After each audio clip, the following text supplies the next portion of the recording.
Sir Noy, paano kumuha Tikmo card at pwede ba siya sa online payment? Thanks.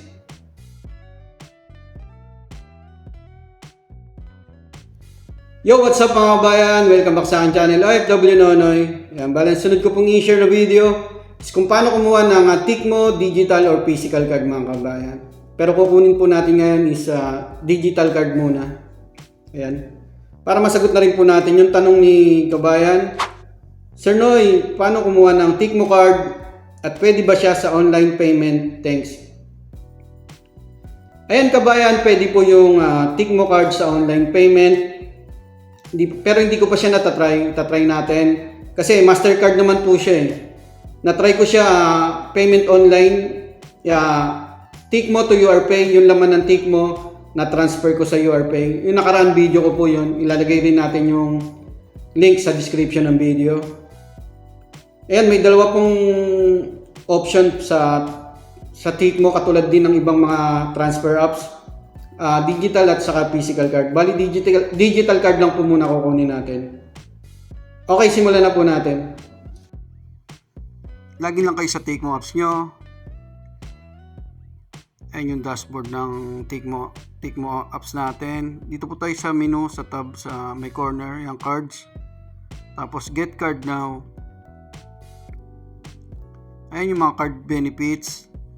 Instant cashback. Mastercard Travel Rewards, Airport Lounge Access, Booking.com discount, Rentacar.com discount. Yan. Pag ginamit nyo po yung cards nyo, magkakaroon po kayong mga rewards. Tapos, isang card lang yan. Platinum. Click nyo na yung choose your card.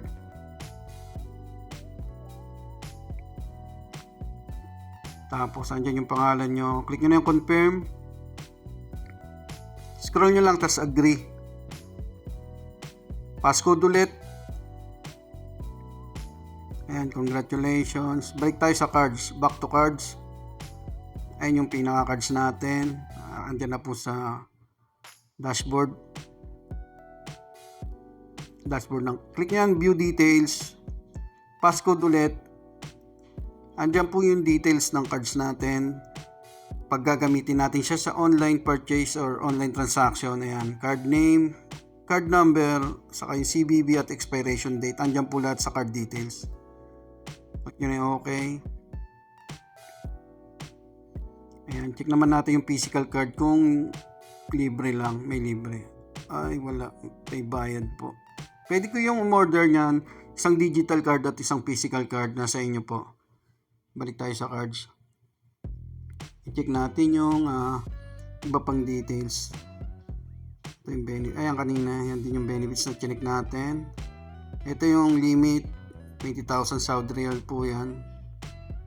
Tapos, ayan, caprice, kung gusto nyo pong ipa-hold yung card. At ito po yung ibang settings. Ayan, dapat naka-on po yan yung in-store purchase, online purchase, at international transaction. Naka-on po dapat yan. Lalagyan muna natin ng pin yung digital card natin. Click nyo yung reset pin. Yan, set card pin. Click nyo yung reset pin. Passcode muna. Tapos yan, create 4 digit card pin. Tandaan nyo po yung lalagay yung pin dyan. Lagyan ko lang. Tapos ulitin nyo lang.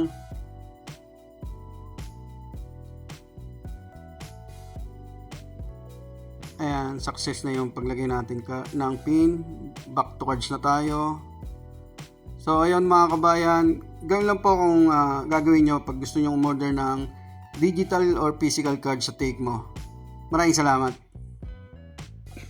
Ayun kabayan, sana sagot ko po yung katanungan mo. At sa iba pa po nating mga kababayan na may katanungan, message or comment lang kayo sa aking YouTube channel at Facebook page OFW Nonoy.